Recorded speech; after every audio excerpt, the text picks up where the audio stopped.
इथं कीर्तन करण्याचा योग आला ते म्हणजे आपले शिरायचे असणारे बापू महाराज, त्यांनी मला ही कीर्तन सेवा दिली आणि तसंच तुम्हा सगळ्यांचं प्रेम, तुम्हा सगळ्यांच्या आशीर्वादाने ही कीर्तन रूपी सेवा माझ्या वाटेला आली. विठ्ठल अभंग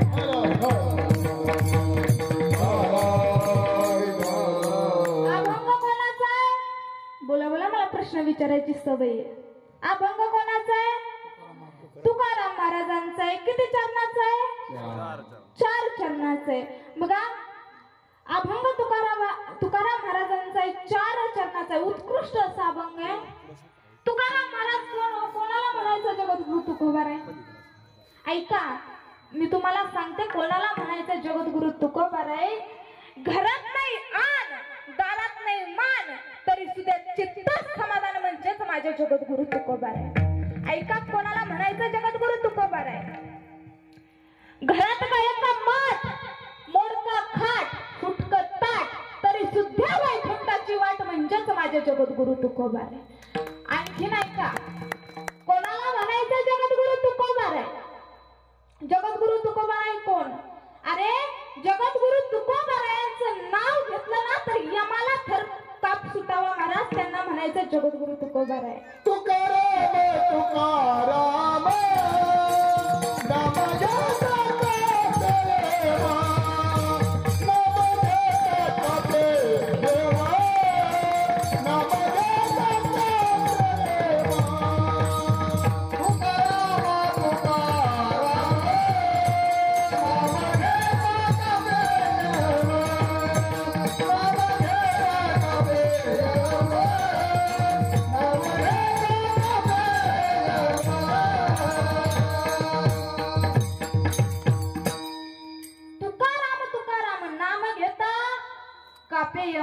महाराज, नुसतं तुकोबारायांचं नाव जरी घेतलं ना तर यमाला थरकाप सुटावा एवढे अधिकार संपन्न माझे जगद्गुरु तुकोबार आहे. आणखी नाही का जगद्गुरु तुकोबार आहे कोण? जगद्गुरु तुकोबार आहे माझे गुरु, तुमचे गुरु, मृदुंगाचार्यांचे गुरु, गायनाचार्यांचे गुरु, टाळकरी मंडळींचे गुरु, विनेकरी बाबांचे गुरु. इथून पुढे कीर्तन सुरू. विठ्ठल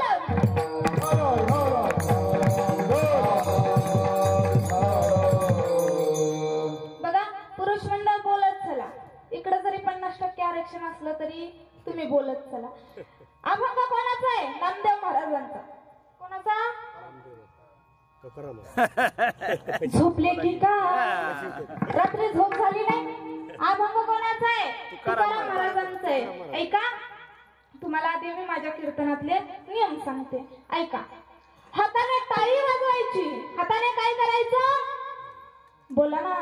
टाळी वाजवायची. मुखाने काय करायचं? नाम घ्यायचं. काय करायचं? आणि मी विचारलेल्या प्रश्नांची उत्तर बसलेले द्यायची का नाही? द्यायची. हाताने नाम घ्यायचं. मग हे कळते, मग बोला ना. हाताने टाळी वाजवायची, मुखाने चालू दे दिवसभर. बघा, आणि मी विचारणाऱ्या प्रश्नांची उत्तर द्यायची. आता तुम्ही म्हणाल, ताई तुम्ही विचारलेल्या प्रश्नांची आम्ही उत्तर का देऊ? तर मी काही लय मोठी कीर्तनकार नाही, वयाने पण नाही आणि ज्ञानाने पण नाही, पण मी ज्या गादीवर उभी आहे ना त्या गादीचा अधिकार आहे म्हणून तुम्ही मी विचारलेल्या प्रश्नांची उत्तर द्यायची. ऐका, अधिकार असल्याशिवाय माणसाने प्रश्न विचारू नये. माणसाने कोणालाही अधिकार असल्याशिवाय ज्ञान देऊ नये. माझाही एवढा अधिकार नाही की तुम्हाला मी प्रश्न विचारेल, एवढा माझा अधिकार नाही. तुम्हाला ते वजन, ते तराजू माहितीये का? तराजू आता काटा आला, सगळा घाटा झाला. बघा, तराजू माहितीये ना? मला सांगा, जे पार्ट जड आहे ते कुठं असतं? वरी, म्हणजे जागे रेंज मध्ये. असंच रेंज मध्ये राहा. हा, ज्या पारड्यात वजन आहे ते पारड कुठं असतं? खाली असतं. आणि ज्या पारड्यात कमी वजन आहे ते कुठं असतं? मग आता तुम्ही सगळे खाली बसून कीर्तन ऐकताय म्हणजे तुम्ही सगळे ज्ञानी आहात, अधिकारी आहात. आणि मी उभा राहून सांगते म्हणजे मी काय ज्ञानी नाही, एवढी अधिकारी नाही किंवा तुमच्यापेक्षा मी मोठी नाही, पण मी ज्या गादीवर उभी आहे ना, ज्या नारदाच्या गादीवर उभी आहे ना, त्या गादीचा अधिकार आहे म्हणून मी तुम्हाला प्रश्न विचारणार आणि त्याची उत्तरं तुम्ही द्यायची. मुलांनो इकडे लक्ष द्या. ऐ, तुम्ही शाळेत असल्यावर कुणाचं ऐकता? मॅडमचा ऐकता, सरांचा ऐकता, बरोबर? बघा, कोर्टातली केस सुटेपर्यंत कोणाचं ऐकता? कोणाचं ऐकता? वकील. कोणाचं? कोर्टातली केस सुटेपर्यंत कोणाचं ऐकता? वकिलाचं ऐकता, बरोबर? एखादा रोगी असेल तर त्याचा रोग बरा होण्याकरता दवाखान्यात गेल्याच्या नंतर ते कोणाचं ऐकतं? डॉक्टरचं ऐकतं. मग आता इथं सगळे कीर्तनात बसलात, कोणाचं ऐकायचं? महाराजांचं. कोणाचं?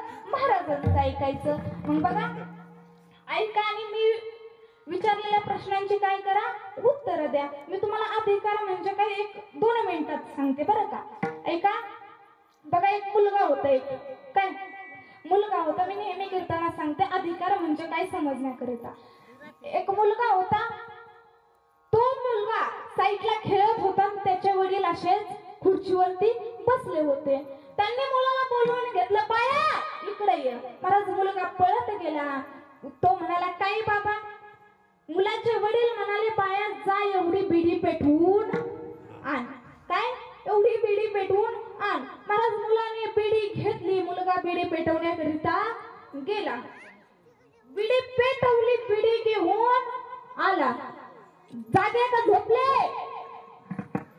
ऐ, मला सांगा, ती बिडी राहिली असेल का? ऐ, पुरुष मंडळ कशी बघते राहिली असेल का? अनुभव नाही का?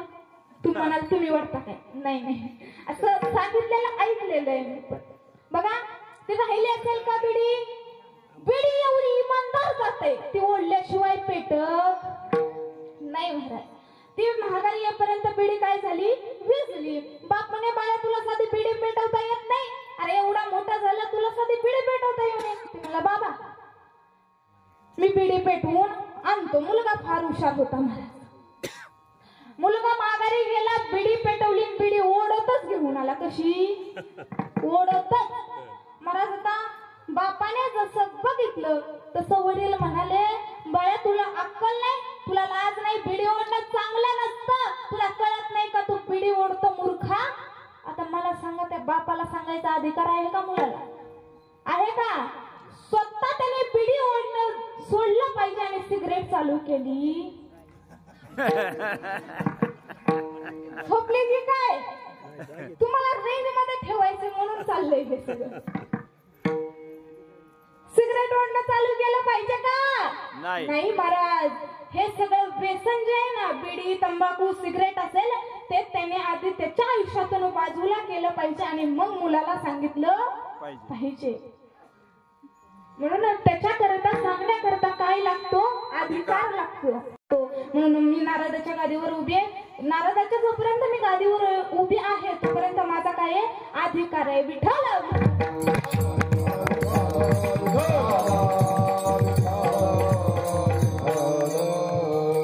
बघा, मग एवढंच लक्षात ठेवायचं. अभंग कोणाचा आहे? तुकाराम महाराजांचा आहे. आणि किती चरणाचा आहे? 4 चरणाचा आहे. बघा, आपल्या सगळ्यातून जाऊन आईंना वर्ष झालं, बरोबर? आज इथं प्रथम पुण्यस्मरणानिमित्त इथं कीर्तन ठेवलं. इथं वर्ष श्राद्ध घालताय तुम्ही. वर्ष श्राद्ध का घालायचं? वर्ष श्राद्ध का घालायचं आहे का? मला सांगा. देहाला मरण आहे पण आत्मा अमर आहे की नाही? का आत्म्याला मरण आहे? नाही. देहाला मरण आहे पण आत्मा अमर आहे. ज्या वेळेस आपण जातो त्यावेळेस देह मरतो पण आत्मा काय आहे? अमर आहे. मग बघा, आत्म्याचा प्रवास चालू होतो कोणत्या दिशेने? स्वर्गाच्या दिशेने. कोणत्या दिशेने? स्वर्गाच्या दिशेने. मग बघा, देहाला जरी मरण असलं तरी आत्मा अमर आहे. बघा, आपण म्हणाल मला मारायचं नाही, असं होत नाही. ज्या वेळेस एक लक्षात घ्या, आपण जर भाड्याने घर घेतलं असेल, आपण भाड्याने घर घेतलं असेल तर ते भाडेकरी कुठपर्यंत तिथं राहू शकतो? त्या घरामध्ये राहू शकतो जोपर्यंत मालक सांगत नाही की घर खाली कर. ज्या वेळेस मालक येईल, मालकाने मालक सांगेल जिंदगी एक किराए का घर है, ना एक दिन बदलना पड़ेगा, एक ना एक दिन बदलना पड़ेगा। जिंदगी एक किराए का घर है, जिंदगी एक किराए का घर है। एक दिन जाना पड़ेगा, एक ना एक दिन जाना पड़ेगा। मौत जब तुझको आवाज देगी, मौत जब तुझको आवाज देगी, घर से बाहर निकलना पड़ेगा, घर से बाहर निकलना पड़ेगा। मौत जब तुझको आवाज देगी, मौत जब तुझको आवाज देगी, घर से बाहर निकलना पड़ेगा, घर से बाहर निकलना पड़ेगा, घर से बाहर निकलना पड़ेगा।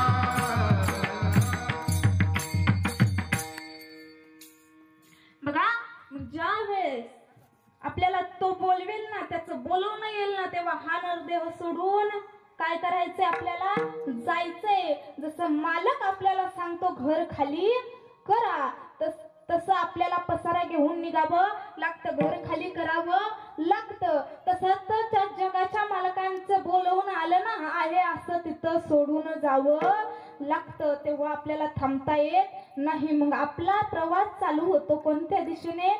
स्वर्गाच्या दिशेने. मग बघा, 365 दिवसाने म्हणजे एका वर्षाने हा आत्मा तिथे जाऊन स्वर्गाच्या दारात जाऊन पोहोचतो. त्यावेळेस तो आत्मा विनवणी करतो की माझ्यासाठी स्वर्गाची दारं उघडी व्हावीत, म्हणून इथं कीर्तनाची गर्जना किंवा इथं श्राद्ध घातलं जातं. विठ्ठल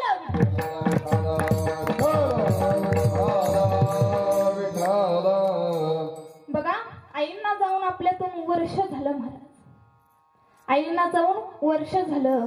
माणूस आयुष्य जगला कसं याला फार किंमत आहे बरं का. आयुष्य जगला कसं याला फार किंमत आहे. ऐका, किती कोटीचा बंगला बांधला, किती मोठं घर बांधलं, याला किंमत नाही. पण त्या घरामध्ये समाधान किती आहे याला फार किंमत आहे. त्या घरामध्ये समाधान किती आहे याला फार किंमत आहे. आईला आयुष्य कमी लाभलं, आईंना आयुष्य कमी लाभलं, पण त्याच आयुष्यामध्ये माणसं तोडण्याचं नाही तर माणसं जोडण्याचं काम आईंनी केलं. बघा, जेवढं आयुष्य लाभलं ना, त्यामध्ये त्या आईने माणसं जोडून घेण्याचं, माणसं जोडण्याचं काम केलं. आणि एवढं करत करत आपल्या मुलांना चांगले संस्कार दिले. त्यांचे दोन्ही मुलं असतील, त्यांना चांगले संस्कार दिले महाराज. त्यांना चांगले संस्कार देण्याचं काम आईंनी केलं. ते गेल्याच्या नंतरही त्यांना दुसरं काय पाहिजे होतं, हाच त्यांचा खरा आनंद होता. बघा, आईंना जाऊन वर्ष झालं, वर्षानंतर त्यांचं श्राद्ध घातलं जाते. त्यांची मुलं तिथं श्राद्ध घालतायत. कोळी कन्या पुत्र होती जे सात्विक, तयाचा हरिक वाटे देवा. असे जर मुलं, सात्विक मुलं जन्माला आली ना, खरंच त्याचा आनंद जगाच्या मालकाला सुद्धा होतो. मग त्या आईला का नाही होणार? आई बघतायत सगळं. जाऊन मी वर्ष झालं तरी सुद्धा माझ्या मुलांनी माझं श्राद्ध घातलं, तिथे कीर्तन ठेवलं. नक्कीच आईला आनंद झाला असेल. आयुष्यभर आईने जे कष्ट केलं ना, आयुष्यभर जे केलं ना, त्याचं फळ आईंना भेटलं. यासाठी केला होता अट्टहास, शेवटचा दिस गोड व्हावा, यासाठी अट्टहास केलता. का? कारण त्यांचा शेवटचा दिवस कसा व्हावा, गोड व्हावा. आणि त्यांचे दोन्ही पुत्र असतील, तसेच त्यांनी मांडलेल्या मुली सुद्धा असतील. त्यांनी एवढा अट्टहास केला, खरंच त्यांना आनंद झाला असेल. विठ्ठल विठ्ठल.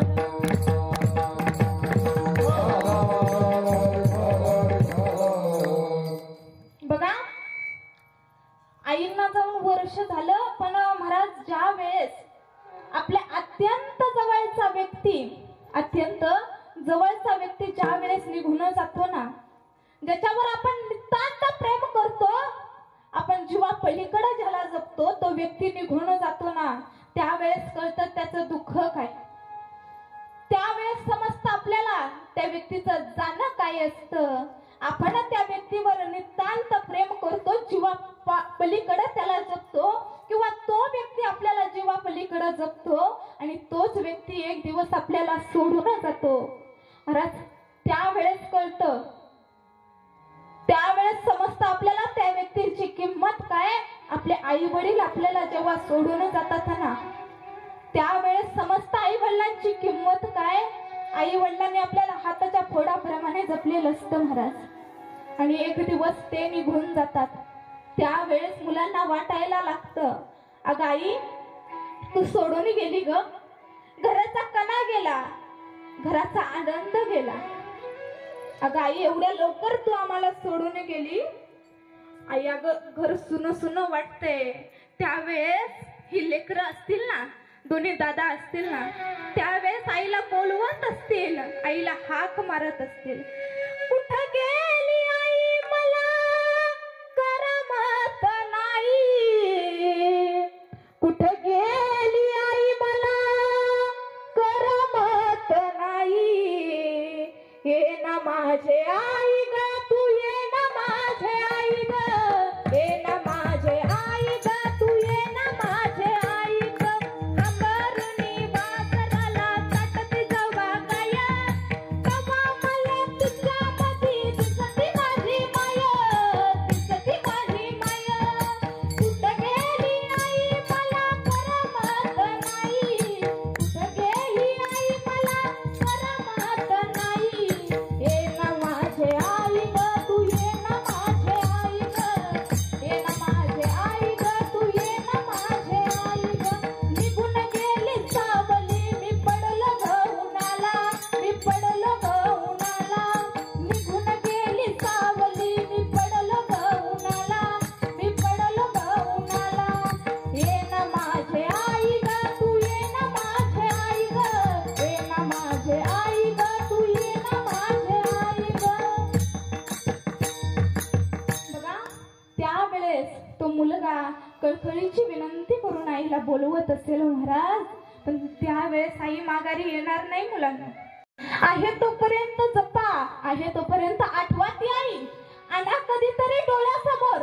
अरे आपण लहान असतो, लहानपणी आपण जर अंगणवाडी शाळेत असलो ना, कधी कधी हट्ट करतो मला शाळेत जायचं नाही. महाराज मुलगा शाळेत जात नाही, माझ्या बाळाला शिकवायचे, माझ्या बाळाला मोठं होऊन इंजिनियर करायचंय, डॉक्टर करायचंय. म्हणून ती आई पहाटे 5 ला उठते. माई बापांनो ती आई आणा डोळ्यासमोर कधीतरी. आठवा ती आई 5 ला उठते, सगळं घरातलं काम ती आई करते, काम करते. नवरा जर कामाला जायचं असेल ना, तर नवऱ्याला डब्बा करून देते. माझ्या बाळाला टिफिन मध्ये हे आवडतं, माझ्या बाळाला ही भाजी आवडते, म्हणून ती आई डबल ती भाजी करते, डबल राबते, डब्बा भरते, डब्बा दप्तरात ठेवते, एका हातात दप्तर घेते, एका हाताने लेकराच्या बोटाला धरते आणि अंगणवाडीत नेते. ती आठवा आई कधीतरी. आणा ती आई डोळ्यासमोर. का? माझ्या बाळाला शिकवायचंय, माझ्या बाळाला मोठं करायचंय. अरे आठवा कधीतरी ती आई येऊ द्या, कधीतरी त्या आईसाठी डोळ्यातून पाणी. लेकरू तरी हे हट्ट करत, आई मी शाळेत बसणार नाही. आई म्हणते बाळा तू बस, मी तुझ्या पशी बसते. महाराज सकाळी 8 वाजल्यापासून 12 वाजेपर्यंत जी शाळेत बसते ना, आठवा ना ती आई कधीतरी. आठवा आई तुझ्या मूर्ती वाणी या जगात मूर्ती नाही, आई तुझ्या मूर्ती वाणी या जगात मूर्ती नाही, अनमोल जन्म दिला आई तुझे उपकार धिकणार नाही, अनमोल जन्म दिला आई तुझे उपकार धिकणार नाही, आई तुझ्या मूर्ती वाणी जगात मूर्ती नाही, आई तुझ्या मूर्ती वाणी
त्या आईचे उपकार आपण कधीच फेडू शकत नाही महाराज. आपण आता जरी शाळेत गेलो ना, मुलगा 5वी 6वीला गेला ना, तरी सुद्धा आठवा ती आई कधीतरी सकाळी उठते, लवकर टिफिन करून देते, मुलाला डब्बा करून देते. डब्बा चपाती एक घाल म्हणला ना तर 1.5 घालते. आठवा ती आई कधीतरी. मुलगा रागाला जातो, मुलगा आई हट्ट करते की बाळा जेवण करून जा. आई हट्ट करते बाळा जेवण करून जा. मुलाला उशिरा झालेला असतो महाराज शाळेत जायला. मुलाला शाळेत जायला उशिरा झालेला असतो, म्हणून मुलगा आईवर रागवतो. आईला म्हणतो, अगं आई तुला कळत नाही का, एकदा सांगितलेलं नाही जेवण करायचं, मला नाही खायचंय मला. पण महाराज ती आई मुलाला हट्ट करते, ताट घेऊन मागं फिरते. महाराज बाळा 2 तरी घास खा ना, 2 तरी घास खाऊनच शाळेत जा बाळा. पण महाराज मुलगा आईकडे लक्ष देत नाही. एखाद्या वेळेस जर आईला उठायला उशीर झाला, डब्बा करायला उशीर झाला, तर आई म्हणते बाळा 2च मिनिटात डब्बा करून देते, थांब. मुलगा म्हणतो, आई तुला समजत नाही, अगं मला शाळेला जायला उशीर झालाय, 10 वाजलेत आई. आई म्हणते बाळा 1 चपाती लाटते, तू जेवायला बस, तोपर्यंत डब्बा करते आणि तुला डब्बा भरून देते. त्यावेळेस मुलगा म्हणतो, आई मला नाही जेवण करायचं, तुला एकदा सांगितलेलं समजत नाही का, तुला एकदा सांगितलेलं कळत नाही का, मला डब्बा घ्यायचा नाही. म्हणून महाराज मुलगा डब्बा तिथंच ठेवतो. आई एवढ्या कष्टाने डब्बा बनवते, पण मुलगा डब्बा नेत नाही. मुलगा तसाच शाळेत जातो. आठवा ती आई कधीतरी घरचं काम सगळं तसंच सोडते. माझा मुलगा शाळेत गेलाय, माझा मुलगा काय खाईल, जाताना माझं लेकरू जेवून गेलं नाही, ते शाळेत काय खाईल म्हणून जाग्यावर सगळं काम सोडून डब्बा भरून नेणारी आई आठवा कधीतरी. आणि ती आई डोळ्यासमोर सगळं काम जाग्यावर सोडते आणि डब्बा घेऊन शाळेत डब्बा देण्याकरिता जाते. तेव्हा सुद्धा मुलाला लाज वाटते का, आईची साडी मळालेली आहे. घरी गेल्याच्या नंतर मुलगा म्हणतो, अगं आई तुला समजत नाही का, तुला कितीदा सांगितलंय, माझे मित्र मला नावं ठेवतात ग, तू शाळेत यायची गरज काय होती. त्याला त्या आईचं प्रेम दिसलं नाही, आईची माया दिसली नाही, फक्त आईच्या अंगावरची मळकी साडी फक्त त्या मुलाला दिसली. तर त्या आईची माया त्या मुलाला दिसली नाही. आठवा कधीतरी ती आई. महाराज मी माझं म्हणून नाही सांगत, पण आणखीन जरी मी कीर्तनावरून घरी गेले ना, तरी अंगावरून मिठाचे खडे उतरून टाकणारी ती आई आहे. महाराज कधी कधी आम्हाला जायला 2:30 वाजतात, रात्रीच्या 3 वाजतात. तेवढ्या उशिरा गेल्यानंतरही माझी आई एवढा कंटाळा आला ना तरी कधीच झोपत नाही. महाराज मिठाचे खडे घेते, अंगावरून उतरून टाकते. का, आजकालच्या मुलांना हे पटत नाही का, कारण हे सगळं आवडत नाही, पण त्या आईची माया दिसते का हो, त्या आईची माया मुलांना कळत नाही. आज जरी कीर्तनाला येताना मला माझी आई कधीच उपाशी येऊन देत नाही, बाळा तुला 2 तास तिथं उभा राहायचंय, काहीतरी खाऊन जा, म्हणून माझी आई मागं ताट घेऊन फिरते. मी आवरत जरी असेल ना तरी काही ना काहीतरी नाश्त्याला का होईना करून देते. महाराज ती आई आहे. आठवणा ती कधीतरी आई. प्रत्येक गोष्ट आई आपल्याला देते, कोणत्याच गोष्टीचा कंटाळा करत नाही. रात्री 2:30 वाजता घरी गेलो ना तरी बाळा तू तिथं जेवण केलं नाही, तू तिथं खात नाही, तुला काय खायचं का, ती म्हणणारी आई आहे. आठवा कधीतरी ती आई. महाराज जर काही घरी जेवायला शिल्लक नसेल तर काही ना काहीतरी नाश्त्याला का होईना करते आणि जेवायला घालते. रात्रीच्या 2:30-3 वाजता जेवायला घालणारी ती आई आहे. महाराज आठवा कधीतरी ती आई. महाराज खरंच आईचं प्रेम शब्दात मांडू शकत नाही. त्यामुळे आई वडिलांची सेवा करा. काय कमी करतात आपले आई वडील आपल्या मुलासाठी, अख्खं जीवन आपले आई वडील आपल्या मुलासाठी जाळतात. आईने आपल्याला जन्म द्यावा, 9 महिने उदयात वाढवावं, 9 महिने पोटात ओझं घेऊन फिरावं, त्यात जर आईचे उपकार आणि महत्व जर जाणून घ्यायचं असेल ना तर 1 किलोचा डब्बा 2 तास आपल्या पोटाला बांधून बघा. मग कळेल त्या आईचे महत्व काय ते, मग कळेल त्या आईची माया काय ते. तुझे उपकार देण्यात येई, देण्यात येई.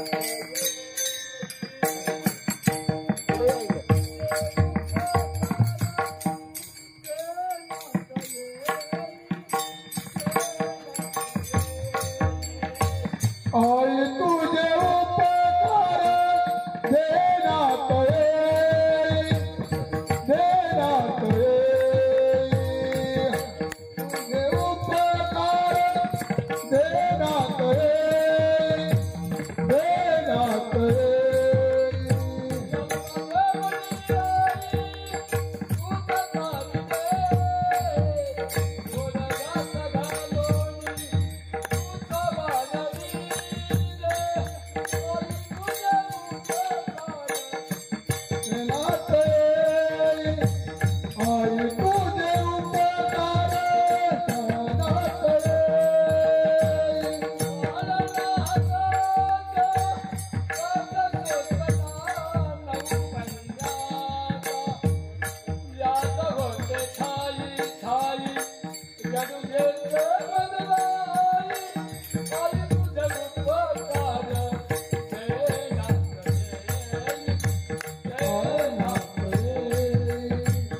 आई तुझे उपकार देण्यात येई, देण्यात येई, देण्यात